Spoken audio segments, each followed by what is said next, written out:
오늘 우리가 함께 나누실 말씀은 창세기 19장 23절부터 29절의 말씀입니다. 창세기 19장 23절부터 29절 우리 함께 합독하시겠습니다. 롯이 소알에 들어갈 때에 해가 돋았더라. 여호와께서 하늘 곧 여호와께로부터 유황과 불을 소돔과 고모라에 비같이 내리사 그 성들과 온 들과 성에 거주하는 모든 백성과 땅에 난 모든 것을 다 엎어 멸하셨더라. 롯의 아내는 뒤를 돌아보았으므로 소금 기둥이 되었더라.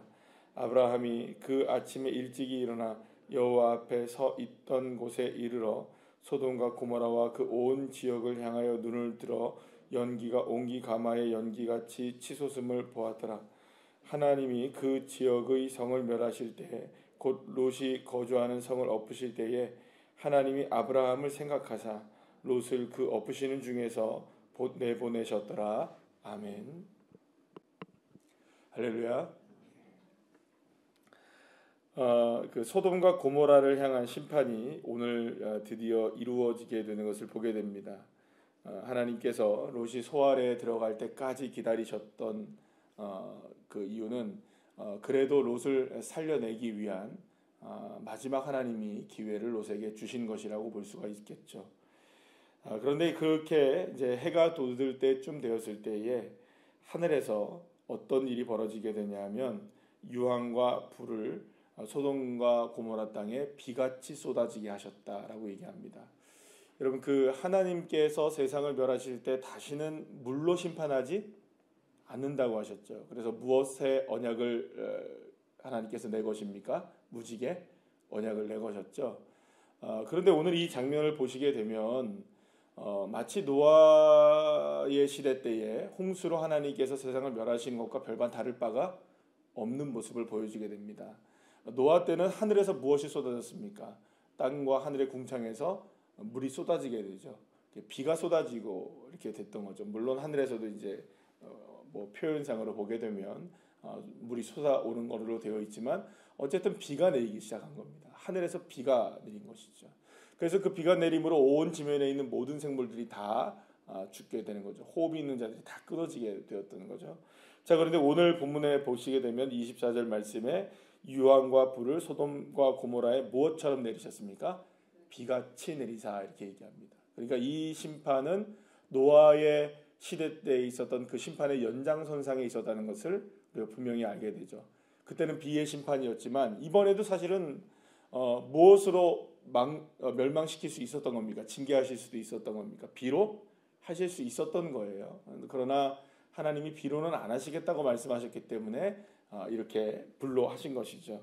그래서 온 성과 모든 백성들과 땅에 난 모든 것들이 다 엎어졌다. 이렇게 그런 결국에는 노아의 때의 심판과 다를 바가 없는 심판이 이루어지게 됐다는 것을 알게 됩니다. 이렇게 그 소돔과 고모라의 죄악의 참상들이 단 한 가지의 사건으로도 그냥 다 이야기가 되었던 거죠. 하나를 보면 몇 개를 알 수 있습니까? 10개를 알 수 있고 모든 것을 알 수 있는 거죠. 그래서 이 소돔과 고모라의 그 죄악이 얼마나 심각한지를 분명하게 보게 되었고요. 그리고 결국에는 그 인간의 죄라는 거, 인간의 문제, 이런 그 인간이 지금까지 계속적으로 반복적으로 이게 되고 있는 이런 죄악의 문제는 결코 누구의 힘으로 지금 개선이 안 됩니까? 인간의 힘으로 개선이 안 된다는 것을 보여주고 있죠. 그러니까 뭐 하나님이 기회를 주셨잖아요. 그러니까 롯에게 지금 이렇게 해서 기회를 주게 되었고 또 그럼에도 불구하고 롯은 계속해서 소돔과 고모라를 동경하죠. 그러나 이 모든 일들도 사실은 노아의 시대 때 이미 하나님께서 기회를 주셨고 다 멸망시켜 놓고 다시 시작했음에도 불구하고 이런 일이 벌어졌다는 것은 결국에는 인간에게는 우리들에게는 개선될 수 있는 힘과 능력과 여지가 남겨져 있지 않다는 거죠. 계속해서 우리는 어느 방향으로 흐를 수밖에 없습니까? 인간은 죄의 방향으로 흐를 수밖에 없고 가만히 두면 하나님을 떠나가는 겁니다. 근데 나중에는 하나님을 떠나갔는지 안 떠나갔는지도 알지도 못해요. 그 감각이 무뎌지게 되는 거죠. 그러니까 죄에게 우리가 점령을 당하게 되면 가장 치명적인 문제는 뭐냐면 하나님을 떠나 있다는 사실을 모르게 된다는 겁니다. 하나님의 말씀을 떠나 있게 되고 하나님의 뜻에 내가 부합하지 않은 인생을 살고 있다는 것 자체를 망각하게 되어지고 감각을 잃어버리게 되는 거죠. 그러니까 우리가 뭐 예를 들어서 그겁니다. 뭐 어떤 분들은 그런 얘기를 합니다. 뭐 나 기도하지 않아도 뭐 괜찮은데 나 뭐 예배 뭐 말하자면 대충 드려도 뭐 나 살만한데 이게 가장 위험한 거죠. 그게 축복이 아닌 겁니다. 어떤 분들은 그렇게 생각할 수 있어요. 나는 대충 신앙생활을 해도 하나님이 이만큼 나를 복을 준다. 이만큼 나는 살게 한다. 난 괜찮은 것 같다라고 얘기를 하면은 여러분 그거는 그분에게는 와 이건 뭐 괜찮은 거죠. 여러분들 대충 안 해도 그 정도 살면 좋은 거죠. 그죠? 그렇잖아요. 여러분들 대충 안 해도 그 정도 웬만큼 한다 하면 여러분들 좋은 거잖아요. 그분한테는 좋은 겁니다. 그게 가장 위험한 거죠. 대충 하는데도 하나님의 은혜를 내가 누리고 있다라고 생각하는 것 자체가 이미 무뎌져 있다는 거죠. 그러니까 사실은 우리가 이런 생각을 하셔야 됩니다. 우리가 믿음이라는 것은 날마다 깨어 있어야 되고 오늘도 점검하셔야 되는데 누군가에 대한 비교가 아니라 정말 나 스스로가 하나님 앞에 깨어 있기를 소망하는 그런 믿음이 저와 여러분에게 있어야 되는 것이겠죠. 자, 어쨌든 이렇게 해서 인간에게서는 희망을 발견할 수 없다는 사실을 이 소돔과 고모라가 멸망하는 장면을 통해서 우리가 다시 한번 알게 됩니다. 자, 그런데 그럼에도 불구하고 롯과 그의 가족과 특히 이제 오늘 본문에서 보게 되면 이 아내는 롯의 아내는 끝까지 어디를 동경합니까? 지금 막 물이 떨어지고 있고 멸망하고 있는 소돔과 고모라 땅, 자기가 살고 있었던 소돔 땅을 동경하는 거예요. 끝까지. 특히 이제 롯의 아내는 무엇으로 변합니까? 뒤로 돌아보아서 소금 기둥이 되어버리는. 그러니까 사실은 끔찍한 이야기입니다. 그러니까 뒤로 돌아보지 말고 정말로 빨리 달려가라. 한시가 급하다라고 얘기하는데도 이 그 소돔과 고모라의 소돔 땅에 대한 그런 그 뭐랄까요? 미련이 남아 있어서 결국에는 뒤를 돌아보게 되는 겁니다. 그럼 여러분 어떤 마음을 가졌을까요? 이 롯의 가족들은 지금 소돔 땅을 탈출해 나오면서 어쨌든 소알로 지금 가고 있잖아요. 갔잖아요. 그런데 그 소알을 가면서도 어떤 마음이었을까요? 아이고 어떻게 내가 두고 온 집, 땅, 뭐 은금 패물들 그리고 거기서 즐겼던 모든 것들 아이고 어떻게 그러고 있는 겁니다. 그러니까 지금 자기가 구원받게 된 구원의 감격에 대한 감사와 기쁨과 안도와 하나님을 향한 경외심과 또 때로는 하나님을 향한 두려움이 그에게 고백되어져야 되는 거잖아요. 그러면 우리 같으면 어떻게 해야 될까요, 여러분들? 만약에 지금까지 우리라고 한번 뭐지만 아브라함처럼 만약에 그렇게 됐다면은 만약에 소알에 도착해서도 이 롯은 처음부터 뭘 해야 됐을까요? 하나님 앞에 예배하고 하나님 감사합니다. 하나님 날 살려주셔서 참 감사합니다. 저렇게 멸망할 땅에서 나를 구원해 주시니 정말 감사합니다. 이렇게 자발적으로 뭐가 나와야 되는 겁니까? 하나님 앞에 감사가 나오고 또 고백이 나와야 되는 게 정상인데 이건 계속 뒤돌아보는 거예요. 이거는 감사가 있습니까? 없습니까? 지금 감사가 없는 거예요. 그러니까 멸망당한 게 아까운 겁니다. 사라진 게 아까운 겁니다. 내가 저걸 누릴 수 있었는데 저게 누구 때문에 망한 겁니까? 지금 그러니까 하나님이 망하게 하시는 거예요. 나를 구원받게 된 은혜가 아니라 내가 가지고 있는 거를 다 그냥 쳐버리신 거예요. 하나님이. 그러니까 하나님이 구원의 감사의 대상이 아니라 무엇의 대상이 된 겁니까? 원망과 불평의 대상이 돼버린 거예요. 그러니까 동일한 사건을 놓고서도 여러분들 하나님이 그를 구출했다고 생각하지 못하고 하나님이 내 거를 가져가셨다라고 생각합니다. 여러분 그러면 우리는 어떤 믿음의 자세에 서 있어야 될까요? 우리의 삶에 어떤 상황이 다가오든 간에 우리는 늘 그런 말씀을 나누고 있습니다. 늘 매일매일마다 우리가 그런 말씀을 나누고 있지만 우리가 어떤 상황을 만나든지 간에 그 상황 속에서 우리는 무엇을 발견해내는 전문가들이 되어야 되냐면 믿음이란 감사를 발견할 수 있는 전문가들이 되어야 되는 거죠. 하나님이 그럼에도 불구하고 이렇게 하셨구나. 여러분 이건 억지가 아닙니다. 이건 억지로 하라는 말이 아닙니다. 감사할 거리가 없는데 그냥 막 감사거리를 찾아내라는 말이 아닙니다. 여러분 물론 찾아내셔라도 감사해야 됩니다. 그죠? 네. 아멘이십니까? 찾아내셔라도 감사를 해야 되지만 그 감사가 만약에 정말로 감사의 자발적인 것이 되어지면 그 인생은 달라지게 되는 겁니다. 하나님이 어떤 사람을 여러분들 물론 하나님이 우리 모두를 다 축복하십니다. 우리 모두를 너무나 사랑하십니다. 여러분 롯도 하나님께서 기회를 주셨잖아요. 그죠? 롯도 구출해 주시잖아요. 롯이 여러분들 뭐 대단한 믿음을 가지고 있어서 구원 받습니까? 아니죠. 엄청난 믿음의 소유자였기 때문에 이 롯이 막 구원을 받게 됩니까? 아니에요. 참 놀라운 거죠. 솔직히 말해서 대충 했는데 구원 받은 거예요. 그냥 어떻게 보면 이렇게 표현하면 어떻게 뭐라고 하냐면 그냥 다리만 걸치고 있었는데 하나님이 다리 걸치고 있는 것 때문에 들어와 이런 거예요, 여러분들. 이게 놀라운 은혜 맞죠, 그죠? 아니 솔직히 말해서 롯이 구원받을 만한 자격이 있습니까, 없습니까 지금? 아무것도 없어요. 그냥 다리 걸치고 있는 거예요, 그냥 명목상에 다리를 걸치고 있어요. 근데 하나님이 보통 여러분들 그렇잖아요. 예를 들어서 엘리베이터를 탔다고 생각하면 삑 소리가 나 있어요 지금, 그죠? 근데 저 같은 사람이 이 등치가 큰 사람이 다리 하나 집어넣었어요. 그러면 여러분들 어떻게 뭐라고 말씀하시겠어요? 목사님 다음 거 타세요 그러겠죠, 그죠? 목사님 들어오세요 제가 내릴게요 이런 분 없잖아요, 그죠? 맞죠? 저도 양심상 다리 집어넣어서 삑 소리가 나면 삑 소리 나는데 다리 집어넣으면 저 됩니까 안 됩니까? 안 되죠. 근데 문이 닫힌데도 다리 이렇게 집어넣고 있으면 저 양심 없는 사람이죠.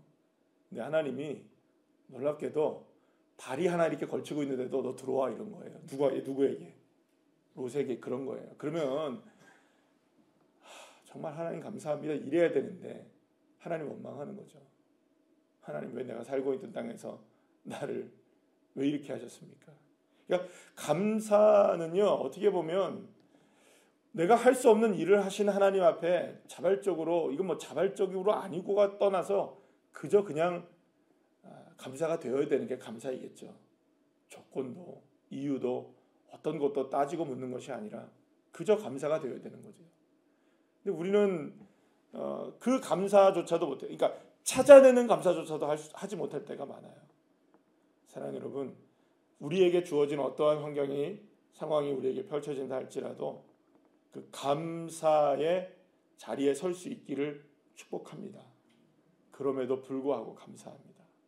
그럼에도 불구하고 감사합니다. 제가 어제 잠깐 이렇게 짧은 동영상 하나를 봤는데 아주 재밌어요. 외국인 여자 아이 젊은 여자분이 이렇게 했어요. 자기가 말씀을 보니까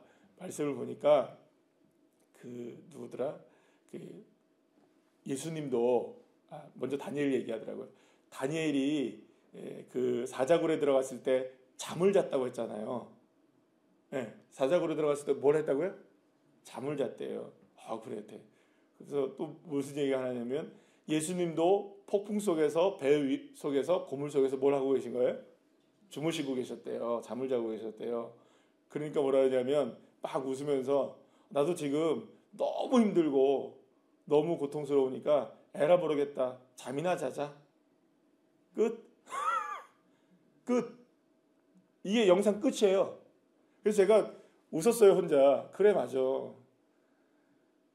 고통 속에서 사자굴에 들어가고 풍랑 속에 들어있을 때 그분 왜 예수님은 주무실 수 있었을까? 왜 이 다니엘은 잘 수 있었을까?